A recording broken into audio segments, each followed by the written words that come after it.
Tonight we'll interrupt the FS2 presentation to bring breaking news of a potential financial fraud. Just Her Feet, a shoe retail chain store, is facing allegations of financial statement fraud. Looks like Just Her Feet is in hot water, but don't worry, as per usual, I'm sure management will find a way to just throw away a couple $100 worth of fines at their inconvenience. All jokes aside, the main perpetrators from the company in this fraud are Don Allen Ruttenberg and Adam Gilbert. Also involved are auditors from the firm Deloitte, and our correspondent is on the ground with latest updates. Over to you, Angela. Thank you, Russell. According to these reports, Just for Feet Inc. has been found to have been overstating its earnings and revenues for several years. As the central figure of this fraud, former Executive Vice President Don Allen Ruttenberg has been charged with conspiracy to commit security frauds, wire fraud, and creating false statements to JFF's auditors.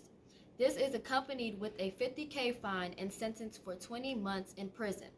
Former President Adam Gilbert was also charged with conspiracy to commit wire fraud and sentenced to 5 years in prison with a $250,000 fine. Both men were almost certainly impacted by fraud triangle.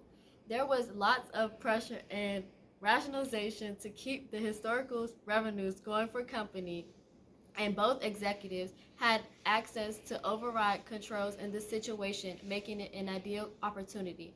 To shed more light on this issue, we are able to get a few words with the lead partner on audit, Stephen Barry from Deloitte. Sir, can I get an input on the Just for Feet fraud? Just one comment. During the course of the audit, we performed several procedures over the inventory and vendor allowance and co-op receivable balances, and this included sending confirmations to Just for Feet and their vendors.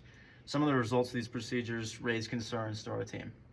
Sir, did you guys think you guys did enough for this, or?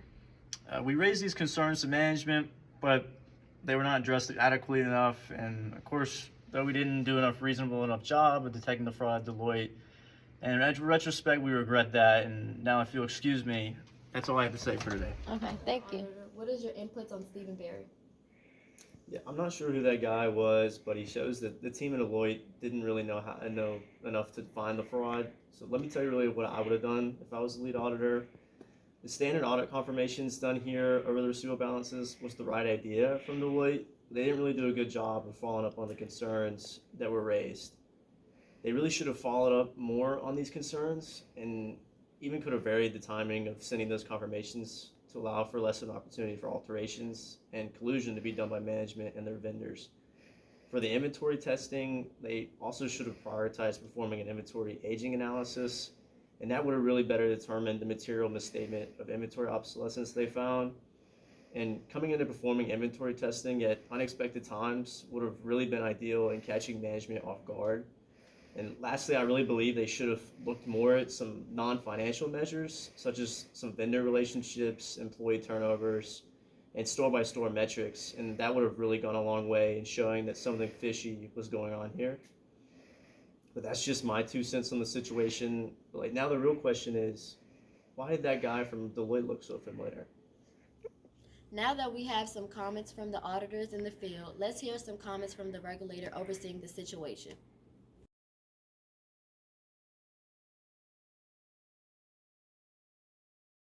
Thanks for joining us today, Autumn. What are your thoughts as a regulator overseeing the situation?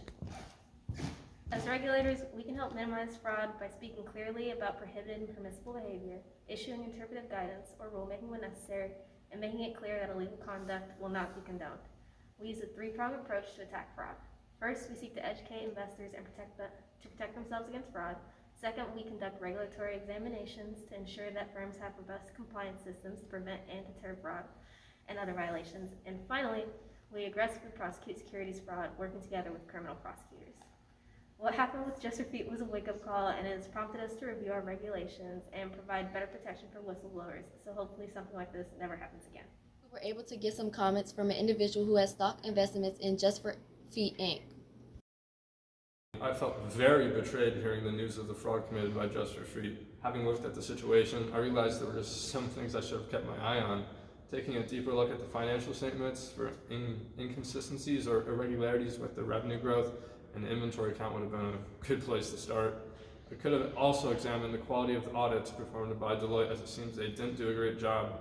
Those two guys that were charged, the two executives, I should have looked into their backgrounds, track records to see if they were aligned with my interests as a shareholder. It's clear that the only thing the management at Just for Feet knew how to do was to tie their own shoelaces. I mean, I should have known after seeing their terrible Super Bowl commercial in 1999, and to think that I trusted the company at one point was, what a joke. The Super Bowl ad this man is referring to was deemed one of the worst Super Bowl ads of all time. Take one look and you'll see why. It's a match!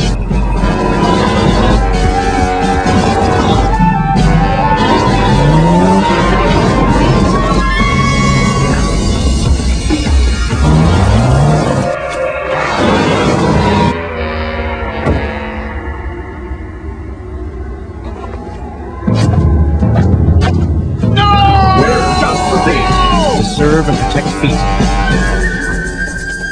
Well, that's all we have on the ground today. Back to you in the studio, Russell. Thank you, Angela. Management was indeed not able to run away in this case because the company has now gone completely bankrupt and has begun full liquidation. The lead auditor and manager on the audit firm Deloitte has also resigned. We hope this breaking news was informative for our viewers today. So good night from us in the studio and back to you guys in the classroom.